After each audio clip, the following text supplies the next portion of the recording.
Hello friend, welcome to the channel Pharmacy dictionary.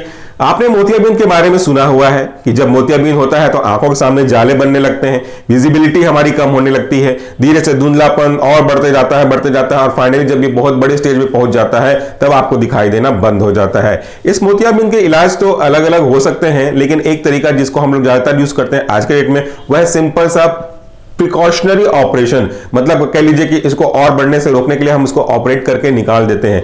Operate के निकालने के बाद आपको पर्टिकुलरली उस पर्टिकुलर पार्ट में पेन तो होगा, तो आज का जो ड्रग है हमारा उसी पेन को सप्रेस करने के लिए, उसी पेन और इन्फ्लेमेशन को कम करने के लिए यूज किया जाता है। यूं तो हम इसके लिए ओरल ड्रग भी ले सकते हैं, लेकिन पर्टिकुलर पार्ट में अप्लाई करने से आपको लोकल इफेक्ट जल्दी मिलने लगेगा और फिर वो आपको असर भी दिखाएगा। और ऑप्थेल्मिक तो लोकल इफेक्ट देने के साथ साथ सिस्टमिक इफेक्ट भी देता है। तो चलिए आज के ड्रग के बारे में बात करते हैं, इसका एक्टिव कॉन्स्टिट्यूएंट के बारे में बात करते हैं, इसके मैकेनिज्म के बारे में बात करते हैं। हमारे आज के ड्रग का ब्रांड नेम है नेपामर और इसका जो एक्टिव कॉन्स्टिट्यूएंट है वह है नेपाफेनेक। ये जो नेपाफेनेक ऑप्थेल्मिक प्रिपरेशन होगा ऑब्वियसली, ये जो नेपाफेनेक है वो NSAID कैटेगरी का एग्जांपल है, जिसका पूरा नाम होता है non steroidal anti inflammatory drug, यानी कि ऐसे ड्रग जिनका यूज मुख्यतः पेन और इन्फ्लेमेशन को कम करने के लिए किया जाता है। अब भैया आपकी आंखों में सर्जरी होगी तो माइन्यूट सा ही सही पेन तो होगा, उस पेन को आपको कंट्रोल करना है क्योंकि वो बियरेबल से अगर ज्यादा बढ़ रहा है तो फिर हम उसके लिए वहां पर ये ड्रग अप्लाई करते हैं।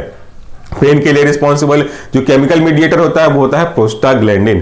प्रोस्टाग्लैंडिन के बनने के लिए दो मेन पाथवे काम करते हैं, आपके कॉक्स और लॉक्स। कॉक्स में ज्यादातर हम ध्यान फोकस करते हैं, तो कॉक्स 1 और कॉक्स 2 आगे रह करके प्रोस्टाग्लैंडिन के बनने के लिए रिस्पॉन्सिबल होते हैं।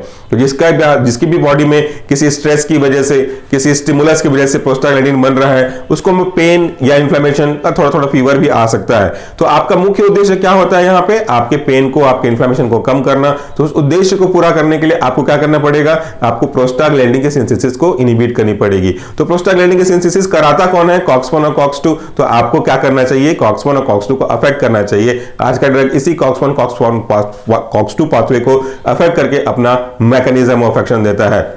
तो इस तरीके से कॉक्स 1 और कॉक्स 2 आगे जाकर के प्रोस्टाग्लैंडिन नहीं बना पाते और उनके नहीं बनने की वजह से आपको पेन और इन्फ्लेमेशन जो कि आपकी आंखों में हो रहा था उसका एहसास आपको धीरे धीरे कम होने लगता है। तो छोटा सा ही टॉपिक था, छोटा सा ही जो ड्रग है बहुत कॉमनली यूज किया जाता है, जिसको कैटरेक्ट की सर्जरी होती है, ऑपरेशन होता है उसके केस में। तो आज के वीडियो के लिए इतना ही। Thank you so much for watching this video. नमस्कार, टेक केयर।